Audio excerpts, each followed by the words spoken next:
আপনি কি জানেন হাসরের ময়দানে মা বাপকে চিনবে না, বাপ সন্তানকে চিনবে না, সন্তান মাকে চিনবে না, সবাই উলঙ্গ অবস্থায় থাকবে।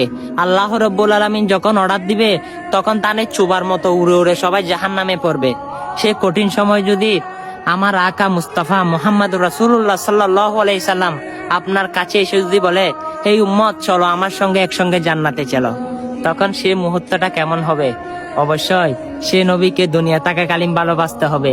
সেই নবীকে একটু করে মন থেকে প্রাণ থেকে মহব্বত করবেন, আপনার জন্য জান্নাত ওয়াজিব।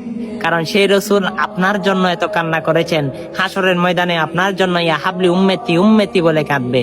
চলুন সে নবীর সুন্দর সুন্দর বার্তাটা শুনেছেন, সে নবী কি আপনাকে হাত ধরে জান্নাতে নিয়ে যাবে, একসঙ্গে থাকবে, সেটা যদি মনে করেন ভিডিও বার্তাটা সকল উম্মতে মুহাম্মাদি সাল্লাল্লাহু আলাইহি সাল্লামের কাছে পৌঁছে দিতে পারেন। আমিন।